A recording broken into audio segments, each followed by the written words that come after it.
What's up, YouTube? It's your boy, Philip, and I'm back with another video for y'all today. And before we get started with today's video, make sure y'all click the like button down below, give it a thumbs up, make sure y'all click that subscribe button, click the bell so y'all can be notified, don't miss any of my videos. Today's video is going to be the first episode review of BMF. So, without further ado, let's begin. We start off with the very first episode of BMF, See It, Touch It, Obtain It, with Meech returning back to Detroit after being gone for a couple years. And then he reunites with his friend Roland, who throws him a welcome back party, and seeing where he lived and whatnot, talk about how he sacrificed a lot, gave up a lot. But will he change a thing? No. We end up flashbacking to Meech and Terry's younger years, where Meech was supposedly having a job at Wendy's, and their dad, Charles, tells him to be on time for his job at Wendy's, and they're having problems, like how they don't have no milk in the refrigerator, having to light the stove up for hot water because they ran out.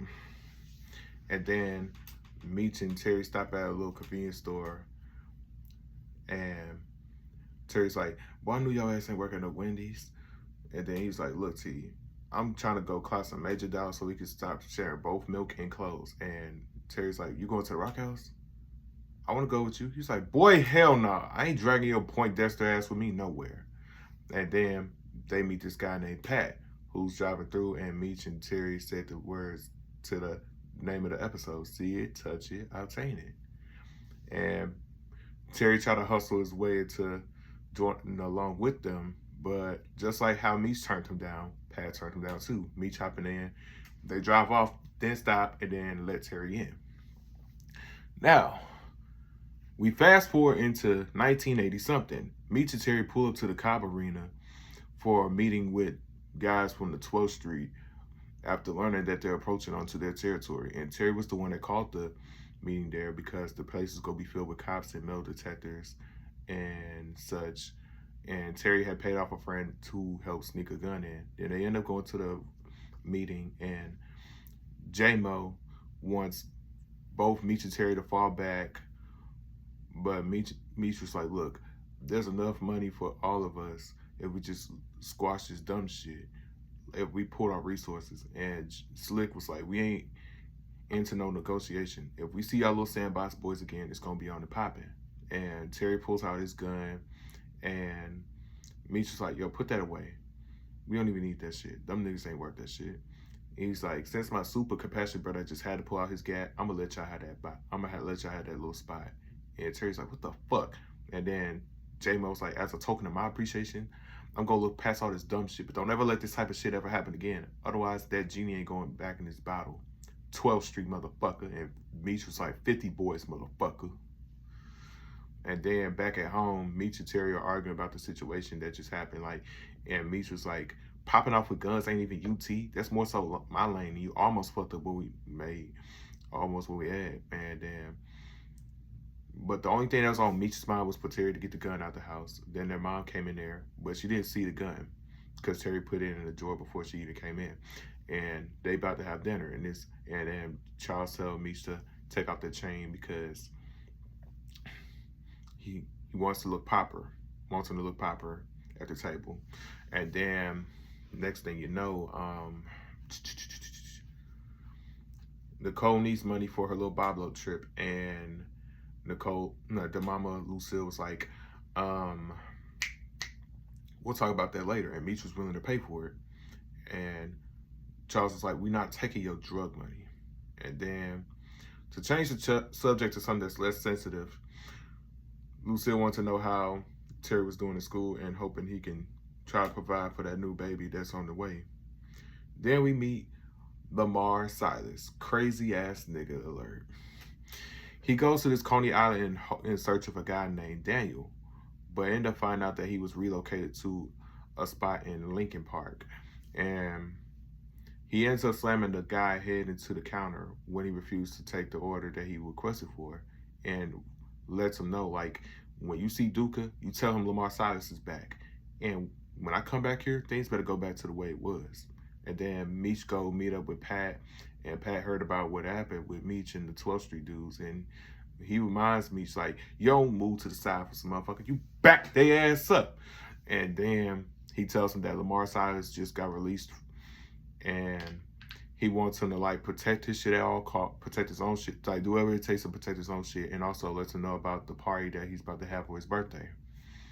And then Meech try to have a meeting with his crew, and here come Buzz Clinton ass Miss Griffin to ruin the fucking vibe. And then Meech meets up with his old baseball coach, who happens to be Detective Bryant, and tells him about his situation with Miss Griffin. Then Terry at school has to deal with an asshole like Kwame, who kept taking shots at him and his pregnant girlfriend LaWanda, to the point that they damn near came to blows. Meech come home with some Chinese food, and they end up finding the gun that Terry had brought into the house, and they automatically thought it was Meech. And Charles was like, you some kind of policeman? You some type of secret agent? Because those type of men need guns.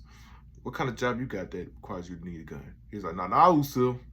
He don't need his mama to protect him. He went and got a gun. He said, what's it like that, Meech? Because right now, I don't even want you around my kids no more. So Meech also tells him that their mortgage was low and they were behind on mortgage. And now Meech is trying to give them money, and Charles won't accept it. He slapped out the hand. They damn near come to blows, and Meech heads off to Monique's house where they have a midnight grind session, and Monique questions, why does he still live with his parents when all they do is fight all the time? And then, who's at the door? Knock, knock, knock. It's crazy ass Lamar again.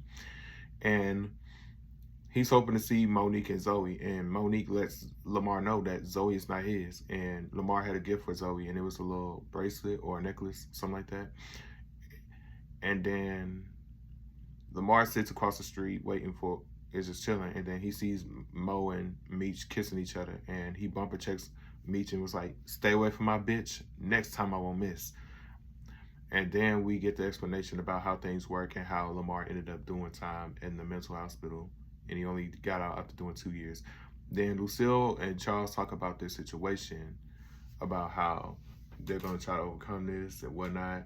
Then Rwanda and Terry had their baby shower, but Terry doesn't stay for that long. He ends up dipping afterwards. Then Detective Bryant pulls over Miss Griffin and says, I'm gonna get your son charged on the drug possession charge, so any college won't pick him up. So you either leave the rec center alone. How about you leave the rec center alone, and I'll leave your son alone? And then Meech and Lucille have a little talk about what's going on, and Meech is not willing to follow. So Lucille was like, this is why I can't really accept your money right now. And Meech and Terry try to have another meeting with the 50 boys, of course. And Meech is still pissed off at Terry for getting him kicked out over that damn gun that he told his stupid ass to get rid of. Kato ends up getting into it with a couple of members of the crew until Meech and Terry put stop to it, and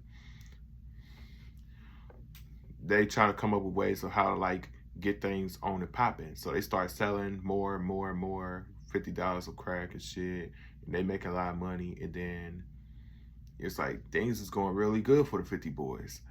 And then they show up to Pat's party, dressed up, fly as hell, and they met this guy named K9 from the Brewster Projects. At the party, things were going smooth until J-Mo tried to recruit Lamar, who he didn't say yes or no, but he just didn't accept the offer of joining 12th Street. And then Terry damn near get into it with Kwame again until Meech came and saved the day. He's like, we got a fucking problem? That's the fuck I thought. And then they meet Boom and his wife Markeisha. And Meech tried to talk business at Pat's birthday, and Pat had to give them like the little lecture, like y'all moving way too fast, like stop talking about shop at my party and a host of other shit. And then Meech told Terry, fuck being bosses. We gonna be the kings of the D. And Terry has his newborn son. 2 days after coming home from the hospital, they were supposed to go to a meeting. And then while Terry is getting Junior's pacifier out the car, someone rolls up on him and shoots him in the eye. And this is where we stop right here. So This is episode 1 of BMF. Stay tuned for episode 2.